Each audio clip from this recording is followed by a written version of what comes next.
as Andrew indicated, this is the only non-UVA specific panel, though we will be setting the stage for Jefferson's foundation of the university. And I'm going to assume chair's prerogatives and ask people to sit down. Not everybody gets to sit, so, but we are, we need one more chair. Otherwise, I will stand with the speaker and, offer an ongoing superego critique.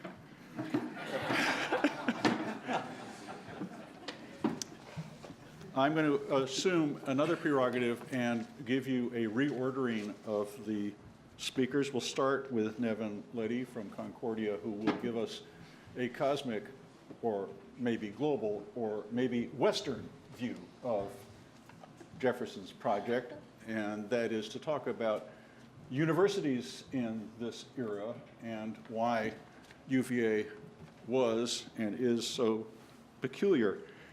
And then we will move on to Carolyn Eastman, who is going to speak,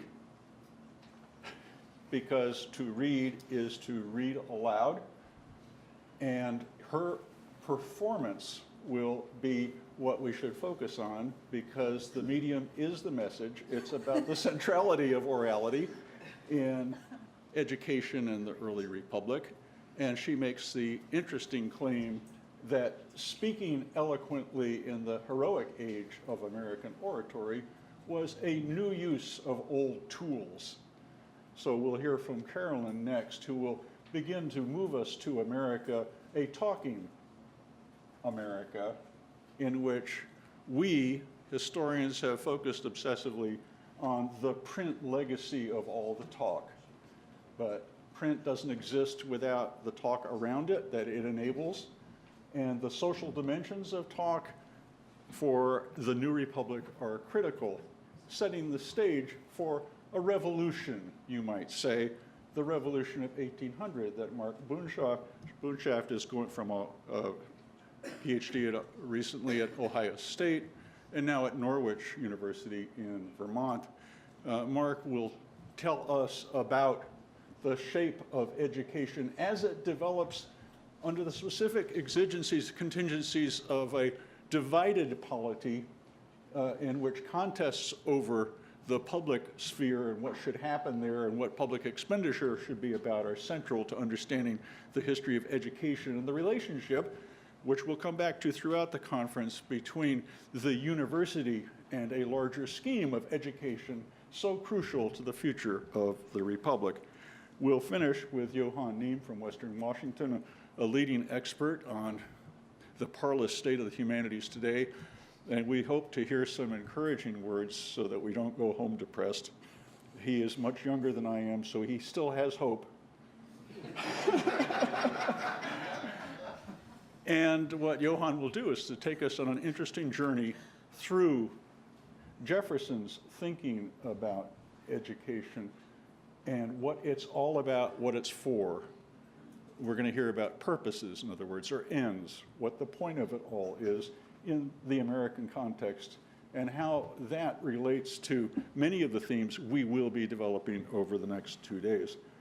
So I'm just going to let them go one after another, but I'm going to encourage them to not talk for more than 12 minutes, because I've already wasted a bunch of minutes at their expense.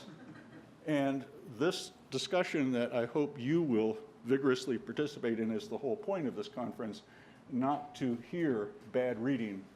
Instead, we're going to hear brilliant improv performances, and I have been assured that a master of this trade is none other than Neven Leddy.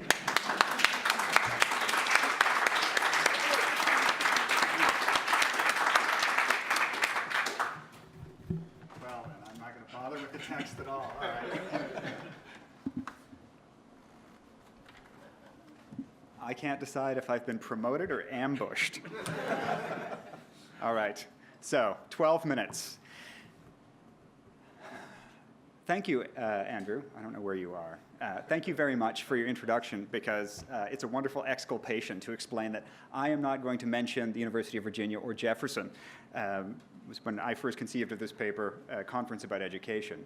So in a sense, I am going to talk to you in 12 minutes or less about what was lacking in the early republic as an attempt to set up UVA. So what was it in the colonial, revolutionary, and early national period that the fathers specifically, or grandfathers in some cases, of American elites were after in terms of education? And I'm going to do this in 4 components. The fourth one will be of very little interest to you, which is what I do. I pick esoteric topics and then I run with them. So if I run out of time, I'm skipping the part that you didn't care about anyways. It's the part on which I am most comfortable talking, so do feel free to ask me to go on and on about Geneva. So Jefferson described the University of Geneva and the University of Edinburgh as the eyes of Europe. So he has an idea of what a European education should be and how it should work. And I can't help but think that this must, in some way, that you will have to explain to me, be reflected in the curriculum at the University of Virginia. So beginning in the 1770s, there are, it seems to me, a specific market for an education for people, particularly from the American South, and by that I mean specifically from the area in and around Charleston. So I'm going to explain to you as best I can, in using diaspora and migration models, how it worked, how to get an education before the foundation of the great American universities. So there are 4 components of this. There are the push factors from the American colonies. So what is pushing students out of South Carolina specifically? Then there is the question of pull factors in London. So what is it about London that draws students there specifically, and to a lesser extent Paris? Then there are, once established in London, the push factors from London. So what is it about London that disgusts Americans and pushes them somewhere else? And then finally, there are the pull factors to the University of Geneva, which is, by any standard, an underexplored component of American history. So, item 1. If you are the son of Henry Lawrence, one of his 3 sons, or comparable American elites in the 1770s, you have teenage boys, what are you going to do with them? If they're going to pursue a liberal profession in Charleston or in the American South in general, you require a credential or an education that is, for the most part, not available here. The College of William and Mary being the exception, but even there, a law degree is not available until 1779. So until that point, particularly in South Carolina, if you want to practice law, you are obligated to attend the Inns of Court in London. So you must leave the colony. Medicine is not quite as clear-cut, but it's more or less the same story. John Lawrence, Henry Lawrence's eldest son, is a student of Alexander Garden, who is a doctor and a naturalist in Charleston.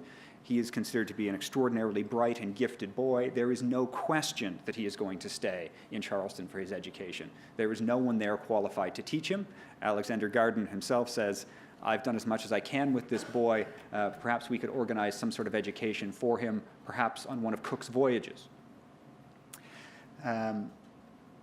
If you're interested in the ministry, Anglican ministers can only be ordained in London. So you are obligated to leave the colony, you are obligated to attend London to achieve this sort of education. For a merchant, it's a little bit more muddled. So if your father is Henry Lawrence, you could quite easily practice business in Charleston without going to London. But if Henry Lawrence is your father, of course you're going to go to London. So there is more than a credential at stake here. There is also education, and then there is the vexing question of the acquisition of gentility in all of this. Now, this project gets a little bit weird because my best answer for why the boys are sent abroad is an answer that I have drawn from gender history, which, as a historian of ideas, I found a little bit surprising. But here is the best answer that I've come up with.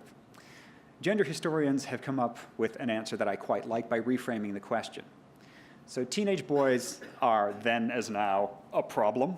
and the solutions have varied, but not enormously. So what are you going to do with these boys in their tempestuous adolescent years? Well, you want to make sure that they're in a place where they're closely supervised, ideally by a minister of an Anglican church, or failing that, a minister from a Presbyterian church. So you want some sort of parental supervision or in loco parentis. You want to make absolutely sure that these boys do not marry badly. And by marrying badly, there are several potential dangers here. Undowried women being the first amongst them. Secondly, Catholic women. And I suppose, worst of all, undowried Catholic women. So in my work in Geneva, the men who do this are still labeled in their Dictionary of National Biography as apostates. Most famous amongst them is Jean-Jacques Rousseau, who marries a Catholic washerwoman, and the Genevans have simply never forgiven him for this. But there are examples of men making bad marriages, and this is a failure of education. So if you think the university is asked to do some unusual things in 2018, one of the things that education was supposed to do in the 1770s was prevent boys from marrying badly. Now, John Lawrence fails. His report card is, you got your landlord and your banker's daughter pregnant, and then married her, and then suddenly decided that you desperately wanted to sign up for American military service, so you never met your child. Perhaps not a classy move, but this is one of the problems of unsupervised young men. Unsupervised young men make bad decisions. David Carnegie, Lord Rosehill, really, really impressively makes several bad decisions by marrying several women at the same time.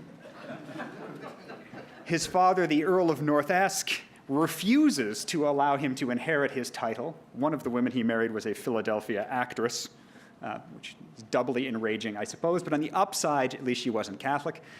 So he is disavowed and then spends the rest of his life desperately writing to his sister saying, well, I've married all of these women and there are several children and I can't support any of them. Perhaps you could send me some money. I could go on. So one of the ideas with these men is they need to go somewhere where these things are not going to happen. And London, it turns out, is not a great place for elite young men who are trying to avoid making a bad marriage.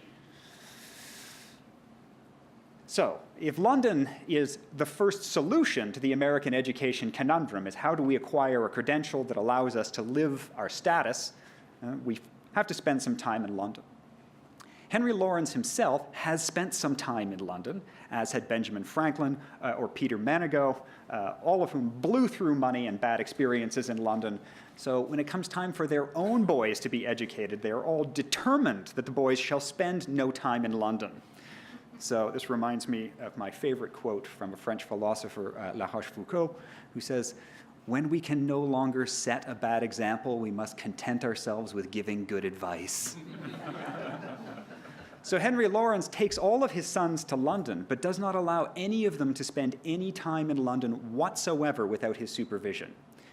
He sends one of them to Birmingham, and then he gets the other ones to Geneva fairly quickly. He enrolls them in a school that is run by a former Charleston minister, Clark, but he finds that Clark allows the boys to leave the school and walk the streets of London. At which point, Lawrence deliberately bankrupts this school by pulling all of the students out of it, not only his sons, but the sons of people he knows. And he moves all of those boys to Geneva. So there are sort of two cohorts of students. One of them are sons who are sent to Europe specifically to acquire gentility and education. Then there are the sons of American diplomats. And these boys, they're in tough, because not only are they in a European metropolis, they're in Paris.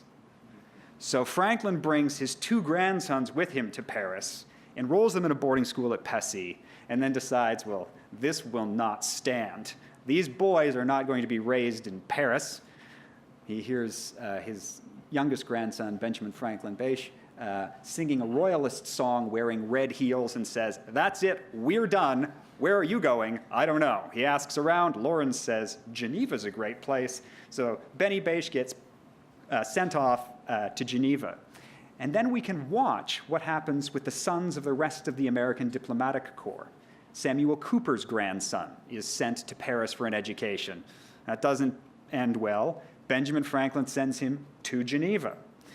Now, part of the problem with Paris is not only is it full of Catholics, which is deeply problematic for Franklin. He says as much. Since I intend my grandson to be a citizen of a republic, I don't want him raised in a monarchy, and since I intend him to be a Presbyterian, I do not want him to be educated in Paris.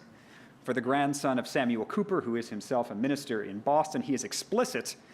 When he gets offers to educate this boy in Lyon, he says to the Catholic founder of the school, that would be great, but his grandfather is a serious Presbyterian, and there's no way I could have his grandson educated by Catholics. I would never hear the end of it, and so on. So the American diplomatic corps are faced with a difficult scenario. So not only are they in a European metropolis, but they are in a Catholic European metropolis. And one of the problems with Paris is that it is not a gender-segregated society. So men mix with women, boys mix with girls. And this is terrifying, because this is the potential for all of the things that elite American men do not want for their sons. Catholic wives, undowried Catholic wives, Catholic grandchildren. So there is a sectarian anxiety at play here. There is absolutely no doubt about that. It's explicit in the correspondence. So when American universities develop to fill this gap, there's no doubt in my mind that they will be Episcopalian or Anglican universities. Now, the example of Geneva is an interesting one. When the boys get there, there is no university as such. They are educated privately by Presbyterian ministers, in that they board with the ministers. So there is very close supervision. And here is one of the curious parts about Geneva in the 1770s and 80s. It is a gender-segregated society. So men and women, as Rousseau explains, do not mix socially. So what it manages to do for elite American boys is replicate on a metropolitan level a kind of cloister. So boys are sent there to be educated privately by Presbyterian ministers, where they do not mix with girls. So this solves the marriage problem altogether. If you're not interacting with girls, then you're not going to marry any of them. This doesn't work. The case of Robert Montgomery is a good example. He marries the daughter of the dissolute Pigot, who is, well, nuts, and so on. So there are still dangers, but it is the attraction of Geneva that I think sets a model for American education. And it does a number of very specific things. And this is my way of conclusion. It keeps boys away from girls. It keeps boys away from Catholics. It keeps boys from specific metropolitan dangers, and no one ever really spells out what this means in the correspondence, but specific metropolitan dangers, mostly prostitution. So the very awkward letters written about the Duke of Hamilton, who at 15 is suffering from at least 2 different venereal diseases, is sent with a medical doctor to Geneva, not surprisingly, to be educated. I love reading the correspondence of his tutor with his mother as he tries to explain that the Duke is unwell. Well, the Duke is unwell because he has both gonorrhea and syphilis. So Geneva is a model for American education. When Jefferson describes it and Edinburgh as the eyes of Europe, he is describing not just the content of the education, but the context of the education. And that context reveals what it is that education is meant to be about for American elites. So it's not, in fact, a university per se. It's a model of education that allows these boys, A, to make their bad decisions far away from their mothers. There's one example where a mother accompanies the Earl of Glasgow on his grand tour, and she is widely mocked.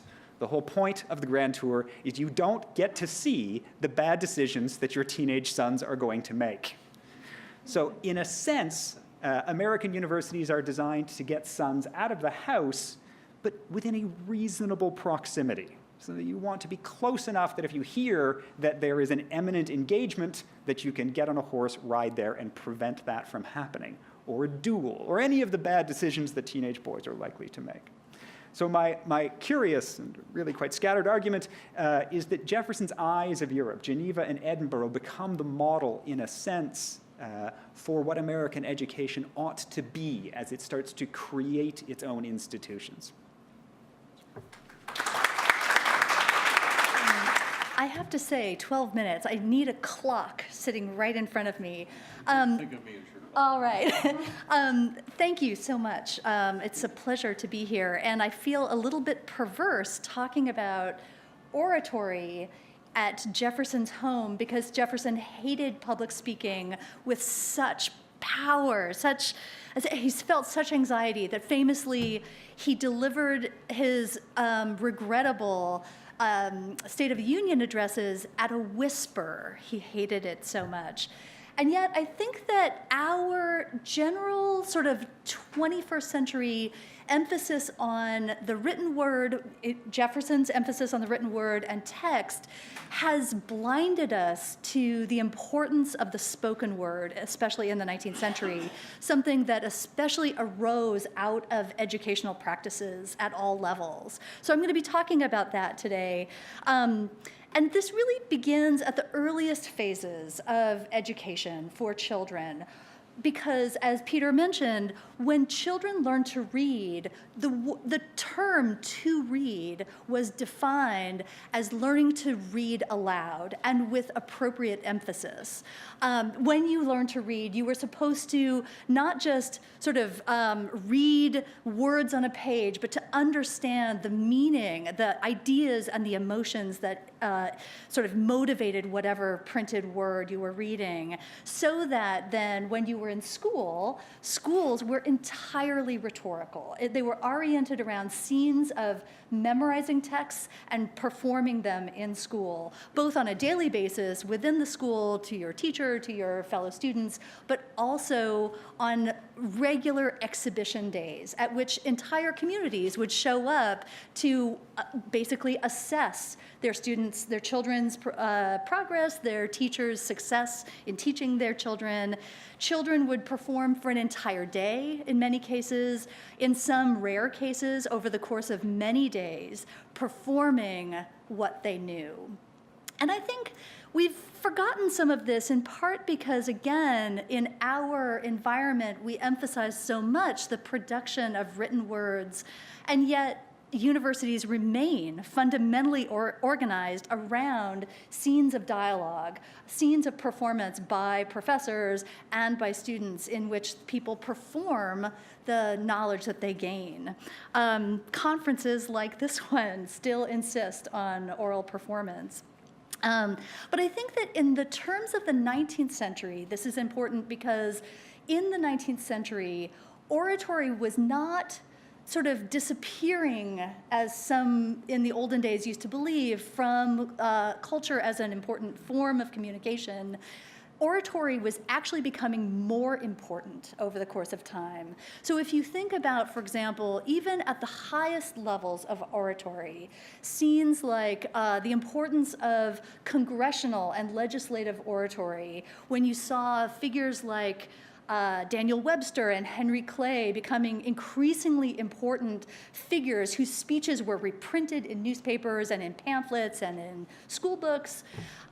In religious oratory, you started to see, of course, the importance of oratory as something that tied together communities and inspired different kinds of religious ecstatic thinking. In other kinds of institutional formations like the reform movements, you started to see, again, new kinds of rhetorical innovations over the course of time that led people to get jolted out of their old perspectives on whatever reform movement topic was at hand, whether it was temperance or anti-slavery and so on. Oratory was actually becoming a more important form of communication over the course of the 19th century, something that ultimately, I would suggest, became equally important to print in this period. And all of this, I believe, emerged out of the way that education over the course of the 19th century put such a strong emphasis on oral performance, so that when the University of Virginia had commencement days, people would come from all over to attend the speeches of their graduates. In Philadelphia, when girls graduated from the Young Ladies Academy, their speeches were transcribed and collected in a pamphlet.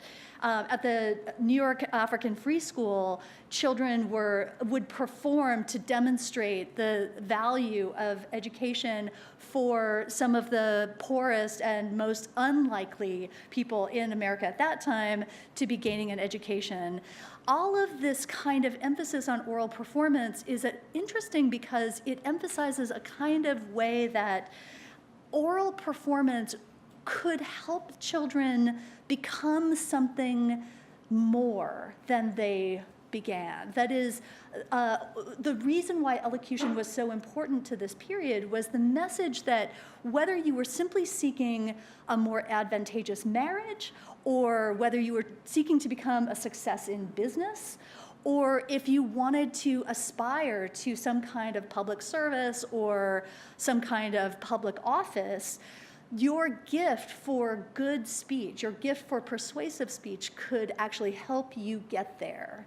And yet, oratory could also become valuable to some of the most outsider groups in the 19th century as well. And so there again, when you think about ecstatic religious movements that began in Kentucky and Tennessee and inspired thousands to sort of join camp meetings and experience God in new ways, or when you consider other kinds of stump speaking, which again sort of revolutionized new ways of thinking about how you promoted yourself for office, that wound up changing a lot of 19th century political culture, so that by the 1850s, you see even Frederick Douglass speaking about stumping for different kinds of candidates. All of this, I think, contributes to a kind of understanding about the way that the 19th century became not just a culture that emphasized print and reading the way that we've long believed, but it became a culture dedicated to eloquence. There's one scholar who writes beautifully about how the print of the 19th century exploded with eloquence and scenes of public speaking. And I think that in some ways we've somehow put so much emphasis on thinking about the printed word, the textual word, that we've looked past this culture of eloquence that inspired both educational practices and all kinds of different institutions and outsiders to join to change American culture overall. So I'm going to make an argument that in this room may not be that controversial, but I think is something still new, and that is that the Jeffersonian Revolution of 1800 was an important moment in the history of American education more broadly. So to summarize the arc very briefly, in reaction to Federalists' decision to basically spend public money and lend public support exclusively almost to schools that emphasized educating elites, after the Jeffersonian Revolution, you saw a pretty stark transformation to a more democratic vision for schooling between, say, 1800 and 1830, what I'm going to call the first era of school reform. And I'm focusing mostly on the North, and just for the sake of getting a point across, New York. So as Peter said, people were spending public dollars on schooling in this period, despite the fact that some of the more grand plans for public education offered in the 1780s and the early 1790s don't get adopted. And what you see across most of the country early on, right after the Revolution, is academies start popping up. And these were privately run, state-chartered schools that offered a kind of traditional curriculum, classics, oratory, and then what they called ornamental subjects, things like French, dancing, fencing even, the visual arts. Most Americans could not afford and did not attend academies, right? And yet most state support through 1800 for education went to these schools. In fact, states issued more charters of incorporation for academies than any institution save churches and transportation projects. It was Federalists across the country who were putting up the money, the time, the energy to found and maintain academies, and also to ensure that state support went to them. As an example, before 1800 in Virginia and North Carolina, something like the Federalists held power for a little under 60% of the time, but chartered over 80% of the academies. In New York, where I'll focus most of my attention, the Board of Regents, which still exists, if any New Yorkers have suffered under Regents exams, you know about this. The Board of Regents was made up, was dominated by Federalists. There were, I think, 14 Federalists on the board versus 2 anti-Federalists when it was founded in 1787. And this makes a great deal of sense if you think about how the Federalists thought. To quote one New Yorker who wrote in 1787, the Constitutional Convention delegates could, quote, suggest legislative refinements and innovations, but all of that would really be in vain if they, quote, did not displace from the helm characters who cannot enjoy that confidence and esteem which the world always gives to property and education. So, right, academies existed to make men of property educated, well educated. Republicans, though, right, emerge and grow increasingly vocal during the mid-1790s, and you start to see academies come under attack essentially for their elitism.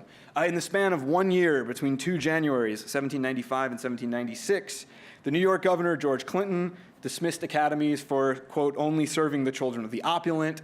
Samuel Adams in Massachusetts complained that academies detach the attention and influence of the wealthy away from the generous support of town schools, which served rich and poor alike. And Pennsylvania rejected a plan to fund academies because it would, quote, keep out of the power of any except the opulent.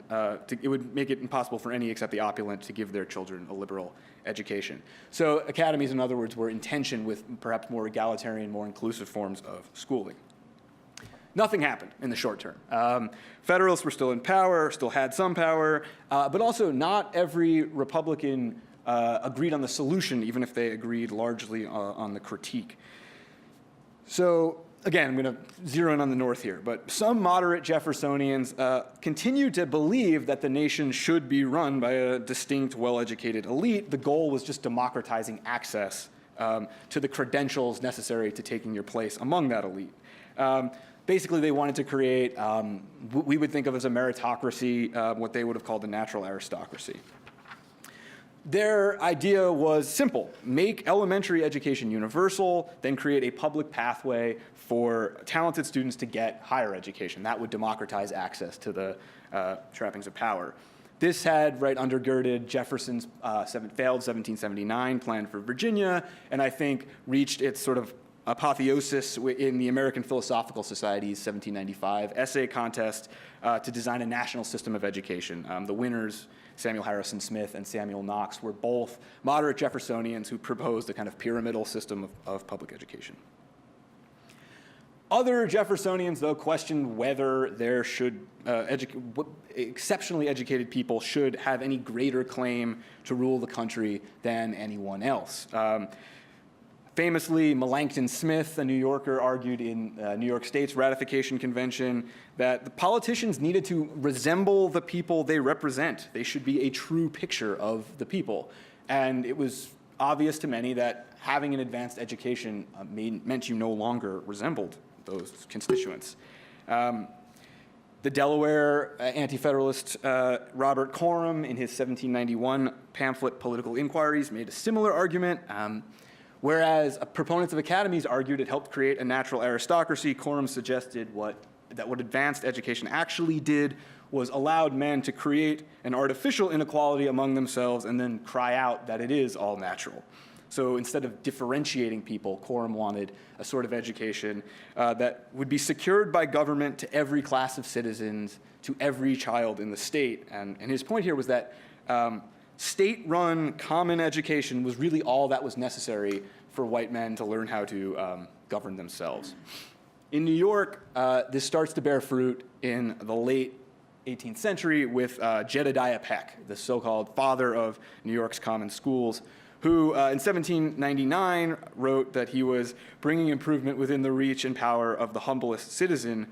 He wanted to do that because he wrote that in all countries where education is confined to very few people, we always find arbitrary government and abject slavery. I'm pulling here right from Alan Taylor's second book, and Alan Taylor also notes that Peck's support for common schools was coupled with opposition to continued state support for academies or further state support for academies.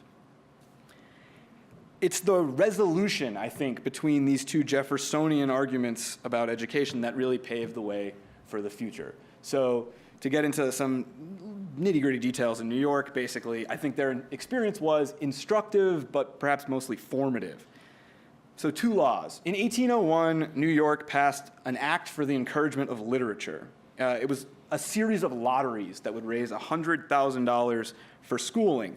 Half of that money, so $50,000, was earmarked for academies. The rest would go to starting a common school fund in the state. It made academies, or attempted to make academies, a bit more accessible. Compare that with the logic of the 1812 law that created a statewide system of public common education in New York, which is still sort of the root of the way New York's school system works. The school reports, the Committee on Common Schools report to the state legislature argued that tax-supported and state-run elementary education will, quote, bring improvement within the reach and power of the humblest citizen. That verbiage should be familiar from about a minute ago. So Peck was the first signer on that report, which then went on to argue that academies understood in contradistinction to common schools cannot be considered as operating impartially and indiscriminately. And so with the adoption of that bill, academies ceased to be the centerpiece of New York's education sector, and common schools became that centerpiece. And critically, the Board of Regents, which oversaw academies, didn't control the new common school system. They created a kind of new bureaucracy for that. This helped create the pyramidal system that moderate Jeffersonians had claimed they always wanted. The expansion of common education, the availability of elementary education to more people, drove demand for secondary education and also transformed it. So between 1820 and 1839, after the common schools had a few years to get going, New York founded 96 new academies. But the curricula and the culture of those academies were pretty different than the ones that had come before. So for just some numbers here, New York academies collectively offered 23 distinct subjects before 1825. That number jumped by more than 100 in the subsequent 15 years. In 1825 alone, New York academies added 11 subjects from modern languages like Spanish and German to algebra, chemistry, trigonometry. So in other words, public common education transformed academies into kind of middle-class institutions that many scholars think they were. New Yorkers were later would be among the first to turn to public high schools when the transformation of academies proved kind of insufficient and difficult. There were other ideas, new ideas about about higher education in that period. 1819, Simeon DeWitt published the most important early pamphlet in favor of scientific agricultural education. DeWitt was a New Yorker. It reflected anti-academy arguments, basically. DeWitt bemoaned the, quote, thousands of wealthy citizens in this state who do not know what to do with their sons, and so send them off to get a liberal education. He called this a ridiculous notion of merit. It created an esprit de corps among the rulers that made it likely that their interests would not harmonize with the general interests of the community. This was a kind of Melanchthon-Smithy argument. And other pretty elite guys picked up on this. DeWitt had proposed a state agricultural college. It failed, but a few years later, in 1824, Stephen Van Rensselaer, a former Federalist actually, created Rensselaer Polytechnic, which did sort of what DeWitt had hoped a state agricultural school would do. The New York State also created a state agricultural board in the same period. These innovations, I think, paved the way for a more egalitarian future, even if they came from relatively elite guys. And they were inspired, or at least enabled, by the political changes in the world around them. So basically, by the end of the second decade of the 19th century, New Yorkers had outlined and begun building a school system that anticipated the future of democratic education in the United States. The shift to state-funded elementary education would help result in the common school revival of the 1830s, 40s. Attempts to democratize secondary education would help drive the rise of public high schools, and agricultural colleges anticipated the fusion of liberal and practical education that would sit behind the Morrill Land Grant Act. of 1862. So New York, in effect, by 1825 or so, offered a pretty enduring model for diffusing liberal education and training a widely informed citizenry that could govern itself. Thanks. So my paper, in some ways, picks up on some of these themes, and I want to suggest, in some ways, complements as well as contradicts some of the things in Carolyn's paper. And I want to suggest the tensions not just, as Carolyn framed it, between orality and print, but really between a deeper conflict of the ends of education between the ideal of the orator and the ideal of the philosopher. And that in my bigger paper, I contextualize that a little broadly, but I'll focus on Jefferson, who was one of the people who pursued the ideal of the philosopher at the expense of the orator. So should citizens and leaders be educated primarily in rhetorical skills, or should they be seekers of philosophical truth? That was the question that Jefferson and others posed. And Jefferson sided with philosophy. Shaped by the Enlightenment's commitment to scientific investigation, Jefferson argued that American students needed not just the trivial, and I don't mean this in the term we mean it, in the literal term, the trivial skills of grammar, rhetoric, and logic, but also access to the new knowledge being developed by scientific investigation, the humanities and the social and natural sciences, or what becomes the humanities and social and natural sciences. Jefferson's bill to expand primary and secondary education and his founding of UVA are staples in all histories of education, but the intellectual implications and the pedagogical implications remain obscure. Building on some other scholars' work, my paper situates Jefferson's idea within a larger conversation dating back to the ancients. Jefferson's embrace of science over the classical education was at odds with Republican thinkers in ancient Rome, Renaissance humanists, and what many Americans continue to advocate into the era of the early American Republic, and what may have been actually the dominant tradition. For the colonial period and into the post-revolutionary era, most educators emphasized the oratorical tradition, with its focus on the studia humanitatis, logic, and a smattering of the three branches of philosophy: natural, moral, and metaphysical. Jefferson's education reflected the dominance of the oratorical ideal. But in his own proposals for revising education in Virginia, he embraced the ideal of the philosopher, culminating in the Rockfish Gap report. One of the oldest debates in education concerns whether one can be educated without truth.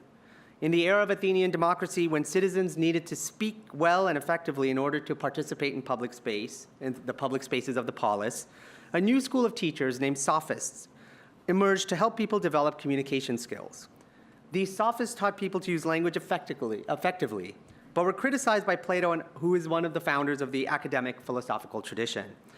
To Plato, who had witnessed his mentor Socrates condemned to death by the polis, words that were not grounded in the foundation of knowledge were dangerous. The debate raged for centuries, and despite our reverence for Plato, the sophists won the argument. To be educated meant to learn how to read texts and use words, aloud and also interpretively. Yet Plato's critique never disappeared. The most important Protestant synthesizer of the humanist ideal, who influenced the development of education in England and the colonies, was Erasmus. To Erasmus, education was vital to the culture of a human being. People were made, not found. An educated human being, however, was not someone schooled in philosophy, in knowledge, or the seeking of truth, but refined through words, through the study of ancient grammar and rhetoric, and the capacity to speak. Colonial education reflected Erasmus's ideal. It was grounded on ancient learning and Protestant morality, the ancients and the axioms. Studying Latin language and literature, and to a lesser extent Greek, enabled people to become users of language for pulpit and politics. The trivium emphasized linguistic skills, grammar, the parsing of text, rhetoric, the speaking of text, and logic or dialectic, the analysis of arguments. There is almost no specific content. Students did not need to know subject matter. They needed to know how to analyze and speak textually. This is the world in which Jefferson grew up. Jefferson learned Greek and Latin under Reverend James Morey, and when he matriculated at William & Mary, the school, William & Mary, was divided into 4 schools: a preparatory grammar school, a philosophy school, which despite its name focused on the ancients and axioms, and a divinity school and a school for Native Americans. Jefferson did not like his experience at William & Mary, where the emphasis remained on the classical liberal arts. He wanted the modern sciences and the philosophical pursuit of truth. And Jefferson created his true education to have taken place in extracurricular contexts in Williamsburg, where, inspired by the Enlightenment and his colleagues, George Wythe and others, Jefferson was introduced to the pursuit of truth as an end in itself. The Enlightenment, as Carolyn Winterthur has written, was not just about knowledge, but an attitude towards knowledge. It was about seeking truth as the end, about philosophical curiosity. For Jefferson, then, it was philosophy, not oratory, that inspired. And when he entered political life, he would conclude that philosophy, knowledge of the human and natural worlds, and the disposition to seek that knowledge, philosophical curiosity, should be the heart of education. And to achieve this goal, he would challenge the humanist emphasis on oratory. He would not reject the trivial liberal arts, but he would favor the new liberal sciences. For centuries, science, or natural and moral philosophy, was seen as instrumental to oratory. Jefferson wanted to change the dynamic, to make the liberal arts, the techniques that Carolyn described, secondary or preparatory to becoming scientists or philosophers. Now, Jefferson addressed this in several places in his life. First, in the immediate aftermath of the American independence, then in the 1810s, and then finally in the Rockfish Gap Report of 1819. As we know, he proposed a pyramid structure with public schools at the bottom for all people, and then a refining to the top, which would be, in 1819, the new University of Virginia. But the most significant innovation in his plans, from his early 1780s arguments in the Bill to Diffuse Knowledge and in Notes of State of the Virginia, to the Rockfish Gap Report, was that in the 1810s, Jefferson replaced the grammar school with what he called the general school. And in these general schools, Jefferson anticipated two populations: the children of the wealthy, who would be preparing to become leaders, and publicly supported children who would lack wealth. But he went on to say both of these sections require instruction in all the higher branches of science. The result is that Jefferson's general schools came to look, with its embrace of philosophy, of knowledge, of the branches of science over the traditional liberal arts or techniques of reading and speaking texts, came to look very much like the curriculum of middle and high schools as they developed in the antebellum era, and certainly today. Today's high schools, as well as schools then, were divided into modern domains shaped by the content of the knowledge, the disciplines, not by the trivial skills of grammar or logic or rhetoric. And when it came to higher education, Jefferson also presumed that knowledge, philosophy, should reign over oratory, the sciences, including what becomes the humanities, ahead of the arts.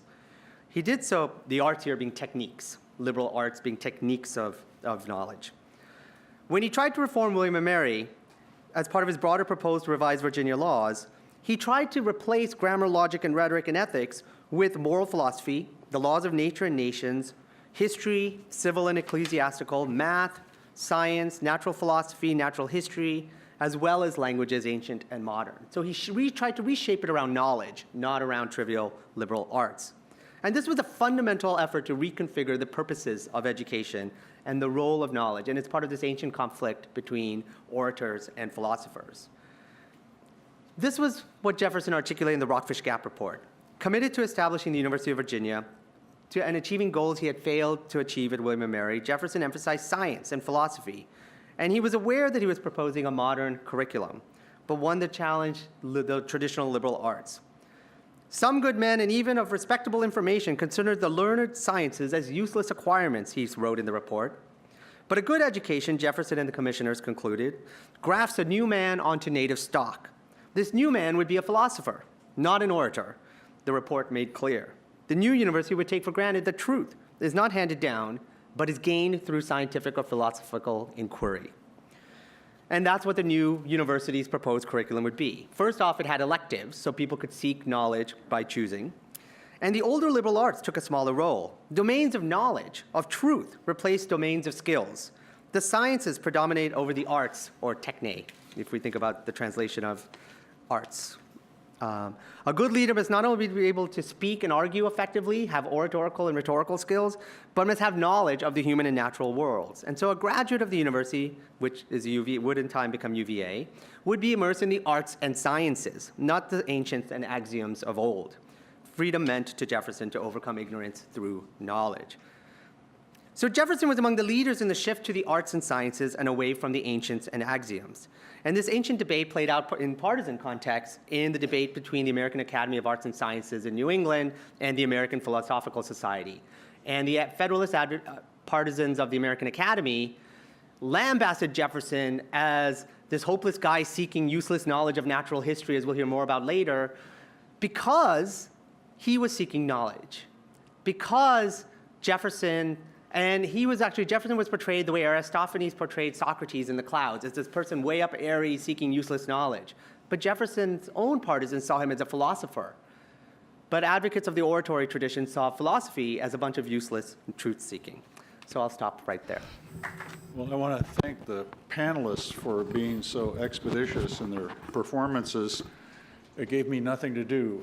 But now I get to enable you all to become part of a conversation. And once I enable you, please identify yourself and then address yourself to one or all of the participants. And Andrew is keeping a scorecard. Any question that engages more than one panelist gets double credit. All right. Alan. Nico. It's a question for Mark. So I'm struck that there's so little educational Jeffersonianism in the South. And I'm wondering what your thoughts are, why this kind of Jeffersonianism thrives in the North, but doesn't take root in Jefferson's own state or states further to the South.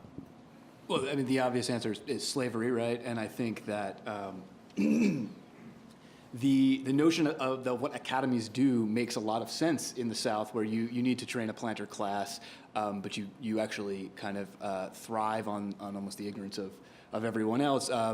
Carrie Lee Merritt has just written a new book called Masterless Men. That's really about the antebellum period, but she talks about the sort of programmatic way in which Southern Jeffersonians and then later Jacksonians and even the Whigs keep education out of the hands of basically everybody else, who then might challenge that planter class. So I think this is one of the examples of the kind of split in the party driven by slavery. I think it's no more complicated really than that. Oh. What academic ever said it wasn't more complicated? Sorry about that ineffectual answer. I'm just joking. So democratization is one of our big themes, and it comes up in several performances. So let's democratize, and let's have another question or two, lest we start talking among ourselves, because I know we're eager to do so. Maybe, Neven, could I suggest now that Jefferson's anxiety about sex, which are conspicuous and we Jeffersonians love them, have a lot to do with the theme that you're developing. And maybe we'd like to pursue the connection between orality and sexuality and then bring Carolyn into the performance. That was just a... That's definitely an ambush there. No! All right. There's a specific case that's really interesting. Carolyn, So you want to do I- pass do the... I need one of these? There's a specific case, I mean, and this is really esoteric, about one of the problems about England and English education specifically, and Wollstonecraft gets into this. I mean, it's really early in the morning, but it's about masturbation. It's okay, let's get past it. You keyed this up. So, all right. So, one of the concerns that people have about English public schools is what happens when you lock a whole bunch of teenage boys in a room together. And one of the things that leads Laurens to dissolve Clark's school was what he describes as very odd sleeping arrangements. So there aren't enough beds for all the boys, and the boys are segregated by age, but it would seem that two of the boys, really hard to pin down, as this is not the kind of thing you're going to find explicitly in correspondence amongst fathers, it would seem that two of the teenage boys are sleeping in the same bed. So there's definitely a tension in there between the sexuality of the boys. Wandering the streets of London is understood to be sort of looking for prostitutes. And it's not clear which is more alarming to the fathers here. On a dynastic level, it would seem that masturbation and homosexuality are preference to undowried Catholic women.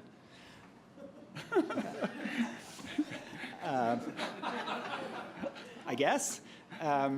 So there are a whole bunch of different anxieties. And what I find really curious about this debate is when Wollstonecraft gets into this debate, these are the same anxieties that she expresses about English public education for boys.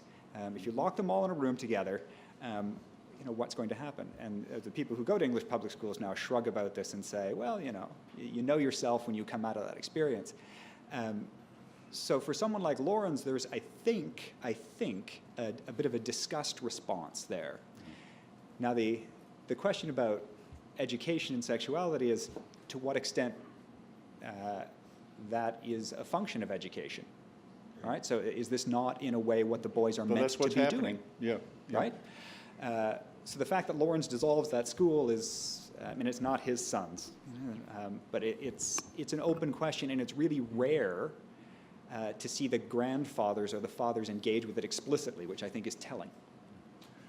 Well, I'm wondering if much of our concern of the real curriculum has to do with the character of relationships, and that's an acutely important in a republic where you're trying to police and regulate relations among supposedly autonomous consenting citizen individuals, and whether the new oratory that you're talking about, Carolyn, flourishes because it's an institutionalized and regulated arena for making connections among co-partisans and mobilizing them, citizens in the Republic, and so that the social dimensions of rhetoric and of oral performance, that is, its performance viewed by others in a social context, that is particularly important in a in a presumably, putatively post-hierarchical world.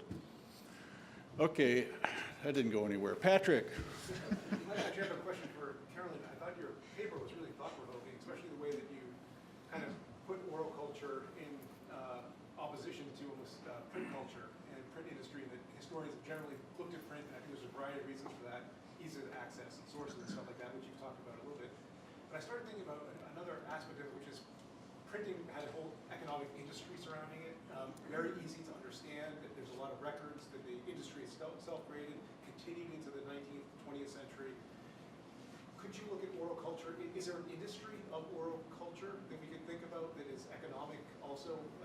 It's not just civically minded, but it's economic. And I didn't know if you could talk more about how historians might construct or reconstruct an oral industry, or I don't know what you call it, but a speaking industry or something like that. Which economy. exists today. Yeah. Yeah, it's funny, I don't mean really to construct a divide or a contrast between print and oratory. I think that the two really mutually construct one another, actually. And I think that's one of the places where you can see the industry emerging. That is, newspapers starting in the 1820s begin to hire dictation experts who can actually transcribe legislative speeches and get them into the paper the next day. And they wind up fostering a kind of sense of competition between different congressmen or senators to give the most eloquent speech, the one that gets into the paper the next day. I mean, one of the reasons why, the famous story about Charles Sumner getting caned over the head is that, he was giving a sort of fire and brimstone speech in some ways, and people could sense within the Senate as it was taking place that was going to be the speech that got into the paper, and so all the more reason to take him out, right?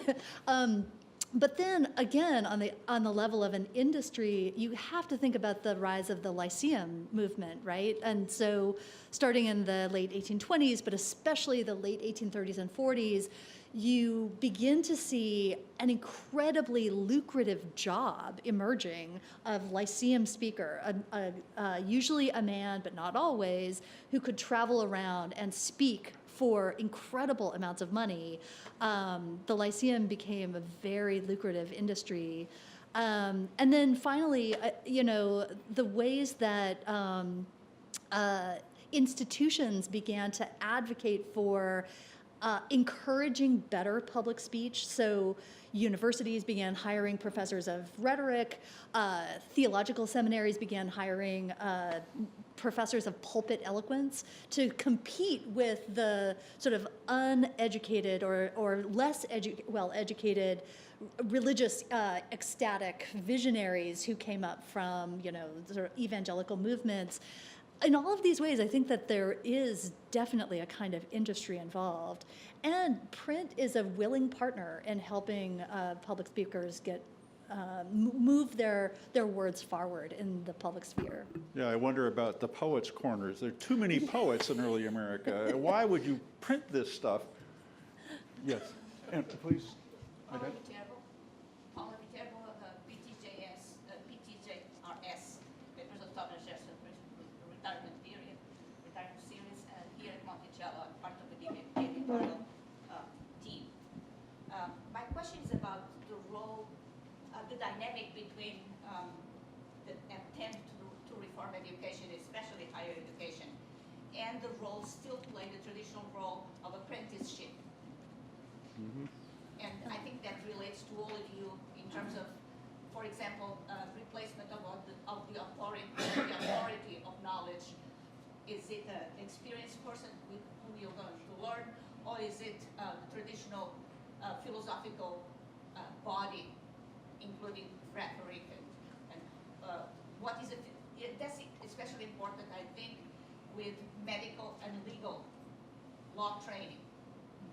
And the idea that remains, at least in medicine for a long time, is that the physician should be a gentleman as well as a scientist. So is this what we want? Or should we narrow it down to a special kind of philosophy? And when, for Jefferson, when he says philosophy, it's natural philosophy. That's what he means, because the term sciences appears, the term science as we know science today appears much later, 1850. Jefferson means both moral and natural philosophy. Right. And so it includes what becomes the human sciences. And the humanities for most of their history are seen as part of the sciences, the liberal sciences, not the liberal arts. So we've confused categories today. Philosophy. So, Yeah. right. So the humanities are part of philosophy, where people get doctors of philosophy in English, right? And that means they're philosophers to the same extent as a chemist. But I think the question you're raising, there's differences at different levels. But certainly in the sort of what becomes the public education level, the idea that even people need, there's debates over the content of the curriculum, but the idea that somehow this is the source of education is deeply contested. There's a lot of people who argue that beyond the sort of basic skills of reading, writing, arithmetic, and a little bit of character and civics, education's useless. And education reformers who are trying to expand, as Mark pointed out, access to liberal education are fighting against people who say people should just be in school for a few years and then go get an apprentice. And in a practical way, that's what happened. Girls stay in longer, boys go out and get jobs and apprentice. But over the course of the 19th century, and certainly in the antebellum period, you start to see an intensification of the formal liberal education and then the institutionalization of professional apprentices into med schools and the early law schools. So there is a process in which a lot of these things are being brought in-house. But there's different conversations about each of these in some ways. The conversation, I think, varies with the disciplines. I mean, medicine is a very special case in which apprenticeship was seen, I would say, up until the 1830s, 40s, as much preferable to a university education. Right. Because what you get is Paris, the traditional Aristotelic, Platonic, depending on where you are, curriculum. And that's old-fashioned, obviously. Right. Because what we want is science, natural philosophy, I mean, as redefined by the scientific revolution. And that's what TJ was arguing for. Right. And Neven, if you could comment briefly on the decisions of parents. You talked a lot about where should the boy be sent. What about apprenticeship? Was that ever considered as in competition with with universities? Who's keeping score? Because that allows me to talk about orality. So one of the things that all the boys did, sorry. One of the things that all of the boys did, it was a mandatory stop so long as you could get in, was attend the British Houses of Parliament. And I love their accounts of the British Houses of Parliament, specifically if Burke is in the House. And they write about the moment where Burke rises, and then what happens is everyone thinks, oh God, and people make haste for the exits, because they do not want to listen to Burke recite his memorized speech that is delivered for the papers. And the boys are astonished at this. They think, with Burke, the finest orator of the age, and you can't hear, and then he often just sits down. He says, well, if you're all going to leave, I'm not going to do my thing.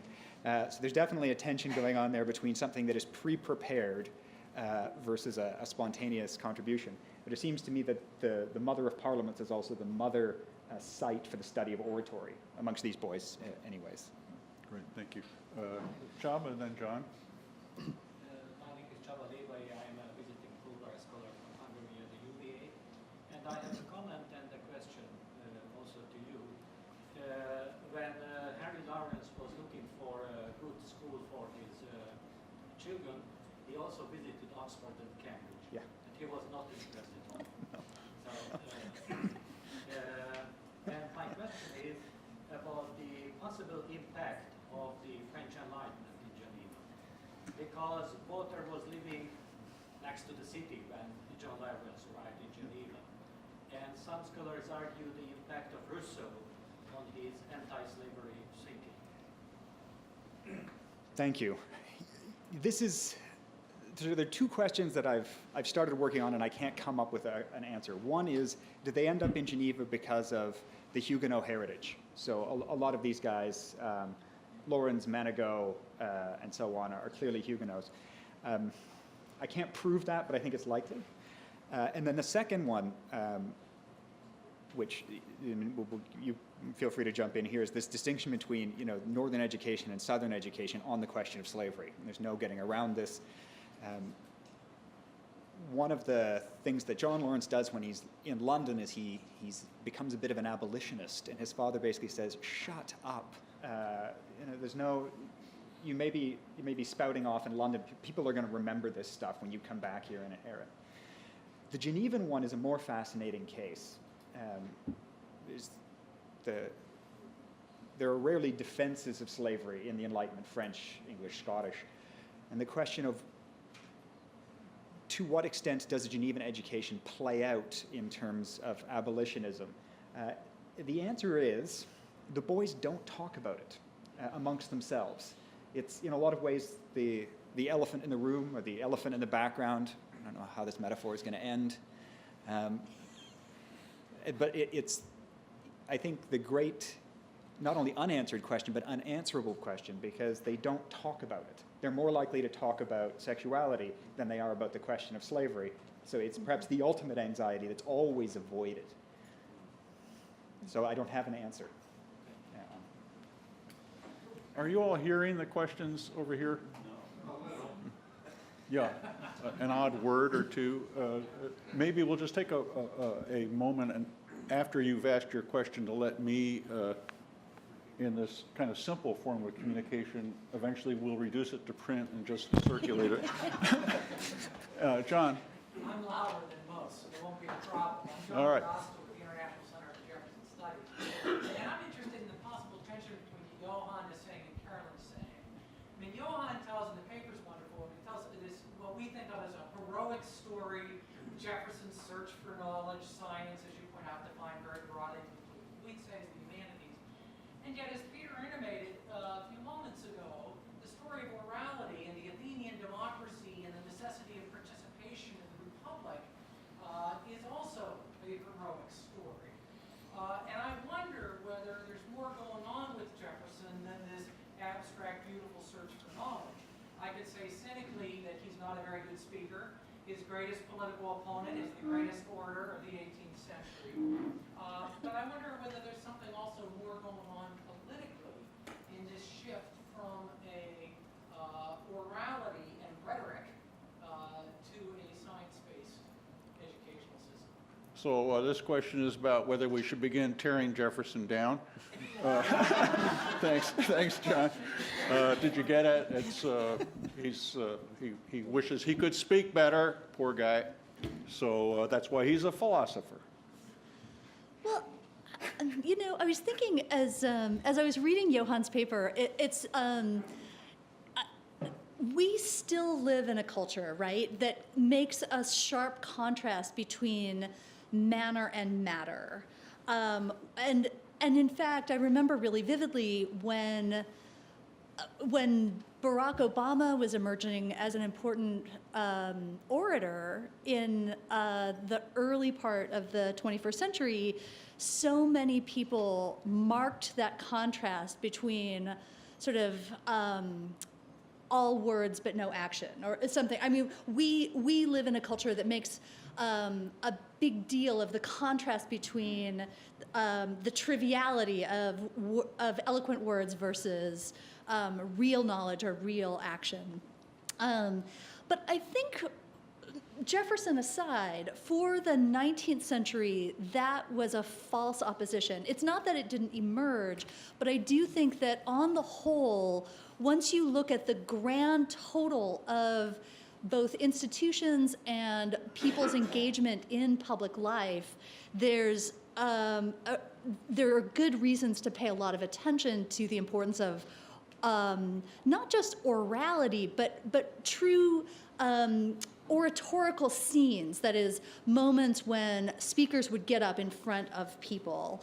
And I think that one of the things that is so important about this is something that I mentioned in my written paper, the way that the act of persuasion became fundamental to that kind of oratorical scene. That is, a speaker, the job of the speaker was to take knowledge, to take abstract ideas, to take emotions or arguments and make them meaningful in the realm of public affairs. That is, to take something that might be more abstract, that might be more logical on the page, but then transform it and make it powerful and sort of vivid for a listening audience.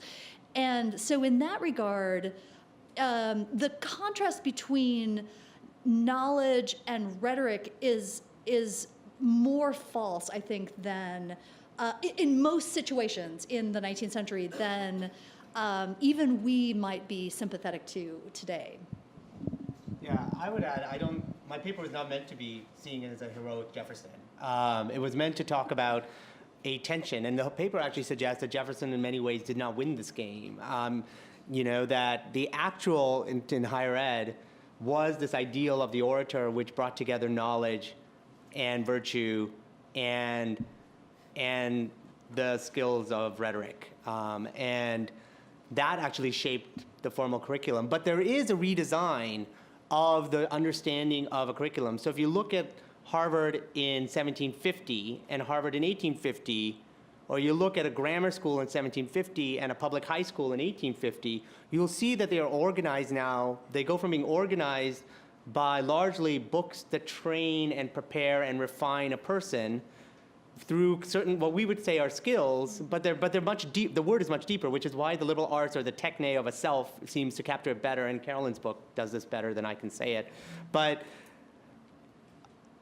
you start to see the DNA of these institutions start to be about organized around things like history and math and chemistry.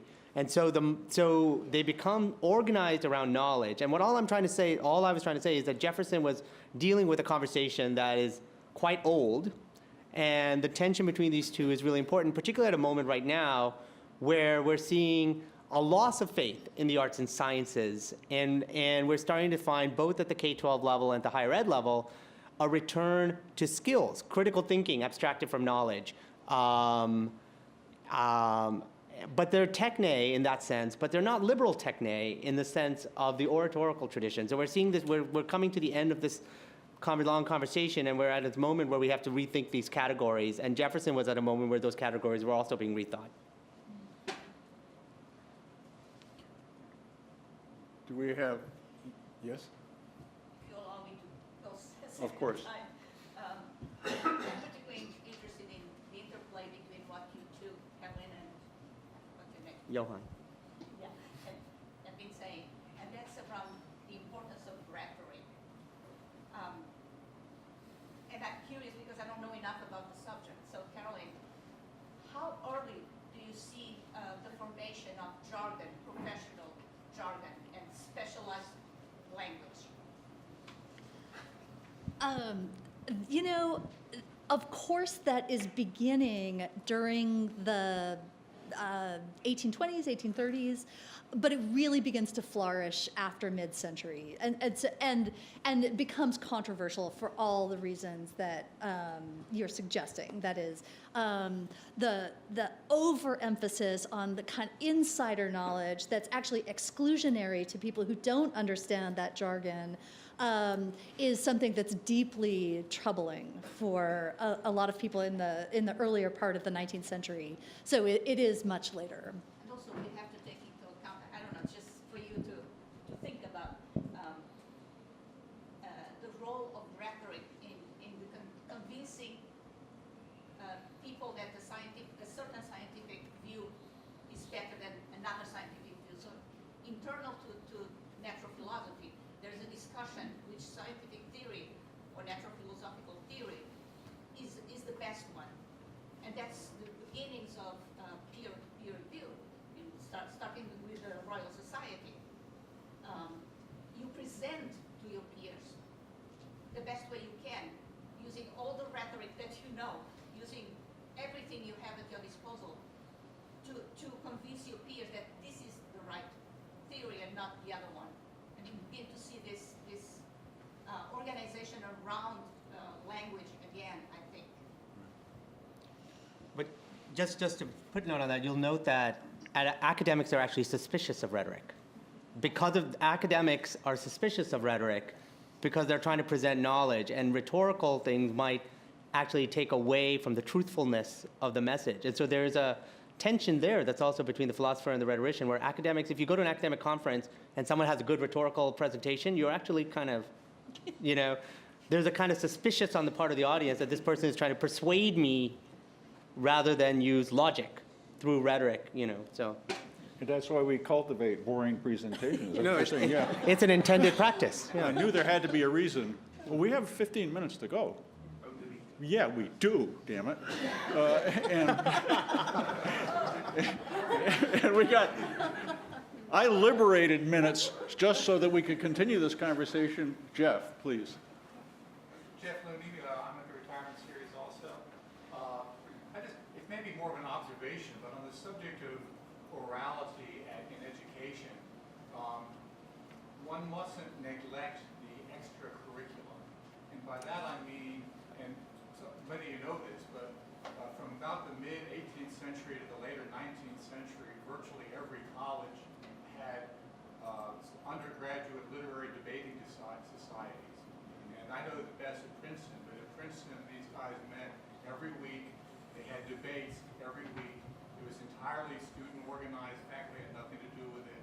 They became regarded as at least as important as their formal education by a lot of these people. They had their own halls. They actually awarded diplomas. And as far as I can see, this was generated by student desire to educate themselves in public speaking, because that was what they saw as at least as important as what they were going to bring out in schools, as what they were hearing in their classrooms. And I think throughout much of the 19th century, you have this bizarre situation where this is essentially the only extracurricular activity, and the big man on campus is the best orator. And you have alums writing back and saying, you know, what's our shot for Ohio to get the valedictorian, the way you've been talking about the chances of your football team later. Oh, the good old days. Yeah. And you know, UVA, almost as soon as they get started, they've got two societies, just like almost all these schools. Thank you. You're doing my job for me. Absolutely. The role of college debating societies is fundamental to social life on campus. And in fact, then that spawns other kinds of literary and debating societies beyond colleges, right? So you see young men and young women and sometimes mixed sex groups popping up starting, in the 1780s and continuing throughout the 19th century, again, designed to continue to take those skills in persuasion, in argument, and in just discussion, in conversation, to continue to make yourself in the world, to forge friendships between people, but also to compete essentially with one another. It's a really fundamental way for apprentices and mechanics associations to share a kind of a culture that is it's educational, but it's also about making yourself in the real world. So yes, absolutely. Alan? This is a question for Carolyn and Johann, so I want double credit. I wonder what your thoughts are about Jefferson's determination to change pedagogy at the university from a traditional emphasis on recitation toward lecturing. To what degree does that represent Jefferson making an exception for lecturing as an important mode for conveying philosophy? Well, I think you answered the question. So the recitation was, I think as Carolyn's already said, this sort of exemplary performance. And increasingly, in both the common school and higher education, between the Revolution and Civil War, you see a shift to written assessments. And then the final exhibition becomes a kind of exhibition at the end. But the formal curriculum, unlike the debating societies at the informal level, becomes more and more based on written words, and you start to have tests as we know them. The lecture emerged as a way to convey knowledge, as a modern way to convey philosophy, and it was not seen necessarily in the same kind of rhetorical mode as an oratorical performance, and that was purposeful. It was seen as a modern ideal. The lecture as a modern kind of ideal, as it emerged in German universities and elsewhere, by a master or we would use the word expert. They wouldn't quite use that word, but by someone who had mastered a body of knowledge. Yeah. I think there is another answer to this, is the changing character of the lecture, I think, is really interesting. A triple, because I'm talking too. Get that down. And that is in an era when textbooks or the great texts of the Scottish Enlightenment hadn't been reduced to print yet, and transcriptions would pass around. They were very expensive. Then when they were finally published, it used to be like the Rocky Horror Picture Show, I understand, and hearing about Scottish universities where people would know what Adam Smith was supposed to say next, and if he deviated from it, they'd all start hissing and booing because he was supposed to be a kind of a living text. So it's interesting to track the history of speech and text, and they're, as Carolyn acknowledges, they're not distinct realms. I have a question for you, Carolyn, and the rest of the panel. We need, as editors in the future, to think about what sense we can make about all of you and what you're saying in each session, and I hope we do this to some extent in every panel, is try to develop themes that we think should define what you're doing collectively, not just your individual performances. But what struck me about your paper, not your performance, is you talk about public opinion. And it seems to me the idea that there is such a thing as public opinion, and it is in some sense unitary. It is some sense not just the aggregate of the opinions of the uninformed. It's immanent in the whole project of Republican government. That is, we will achieve ever higher levels of public understanding predicated on the common sense philosophy, on the once we get rid of jargonish language and foreign languages and just talk plainly, then we will, this is, I think, the founding premise, both of Jefferson's notion of the university and of the republic, that there is such a thing as shared truths about basic issues that don't require the higher levels of education, but higher levels of education are built on those truths. But then when you talk about public opinion, you talk about persuasion, you're also talking about the anxiety of influence. And that is being persuaded to something that is false. That is the fear of demagoguery, of being misled. This is Jefferson's anxiety. He wishes he could speak, and he knows that speakers can lead people astray. And this is deeply upsetting because you think that the truth comes out of the people. Now, how do you mobilize that, and where do you go with it? The disenchantment with public opinion is one of the major stories of the 19th century and precisely the period we're talking about. Anyway, I wonder if you'd like to speak to that, and if there are other themes you think inform the larger discussion we're having now. Yes, in response to both Peter and Alan's comments, when you look at the student records from Scottish universities in the late 18th century, they had settled on strongly a culture of the lecture. And one of your jobs as a student was to take what they called dictates, right? So they would actually sort of dictate what their professors had said.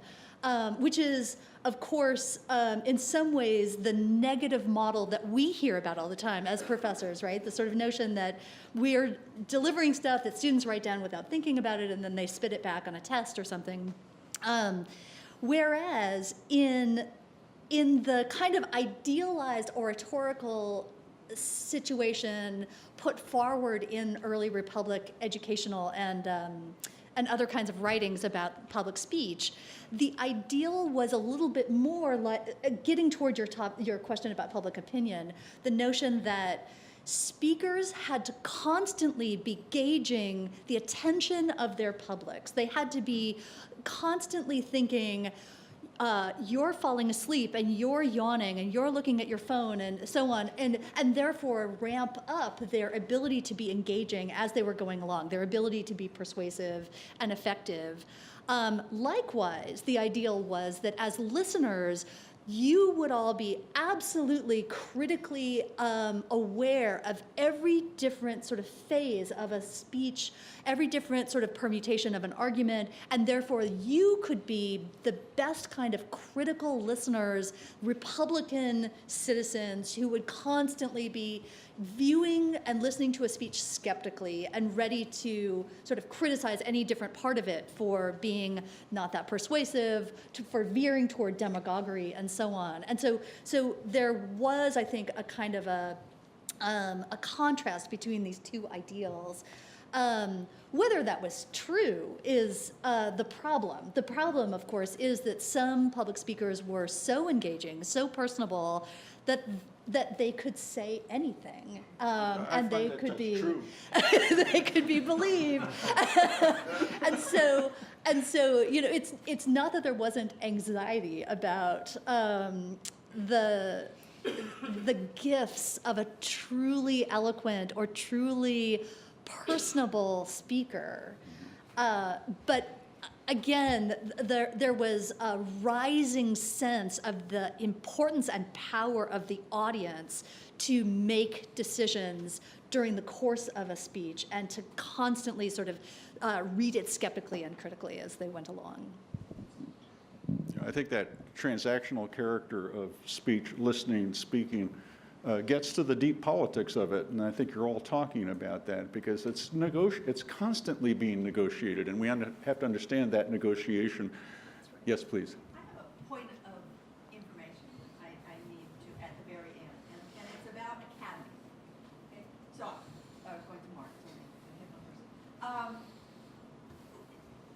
the reference to academies, does it really mean schools with private money? Does it have anything to do with age or higher or lower education? What's the difference between an academy and later, as we go, we know the university was founded as an academy, first of all. And university, where's college come in there? Where's the word college come in there? And you were talking about grammar schools, morphing into high schools. So I'm not really sure what academy stands for, Okay. age-wise and level-wise. So this is where they get quirky. So what generally distinguished them was the form of governance that they took, so that they were effectively privately run, and most often had a charter. In the period I'm talking about, in terms of age, the majority of the students would be in what we would think of as sort of a secondary education level, but they did offer elementary kind of level education. And so in that sense, they were, through the period I'm talking about, really organized around class, and that was kind of the critique, which is that they offered a separate education at the primary level for those who could afford it, and then they also made basically the only widely available secondary education was only available to those who could afford it. And so it was college prep for some, for others it would be enough to sort of start a career in business or the like, or in politics. So the age thing is you could have, it was a very wide age. I've seen 22-year-olds in academies, and I think I've also seen 7-year-olds. And that was, I think, part of the problem, right? It was organized around who could go, who could afford to go, as opposed to, something more organized around kind of democratic needs. Okay, so what was the College of William and Mary versus the university later on? And an academy changing into a university? Well, high schools in the UK are still colleges, or that is, they're called colleges. So the terminological question is really important, but you find all these terms are in play, and I think that's important. The university used to be some strict requirements for you to be a university. Now we have the University of Mary Washington. I mean, it's become an aspirational, you might say. We're good. That's what university means. Well, so the story is more complex. I mean, the college, the word college had to do with the residential community that formed around institutions that were authorized by some sovereign authority to grant a degree. Those sovereign authority, those institutions that had been granted the permission to offer what becomes the bachelor degree or the license to teach in Italy were often universities. And so you have a distinction between the body that's authorized to grant degrees and the colleges that build up around them to serve the needs of the students. And often those include academic needs. So like humanist teachers in the Renaissance would be within the colleges near the university, which is the Sorbonne. And so these terms have very complicated histories. High schools, the higher schools, public high schools were designed, just like the academies, to be culminating. It was seen as democracy's college was a term people used when the first high schools came about, and their teachers were called professors. So the first public high schools had professors, and they were seen as colleges for people who would not be able to go to like a Harvard. So it was seen as a higher education. So these terms have very complicated histories that are not captured by the way we think about it as college is undergrad, and universities are, with the rise of research university, we now think of the university as the thing that offers research and graduate degrees, but they have different legacies prior. Well, I think this is a brilliant way to culminate this fine discussion. It's all complicated, and it's all academic.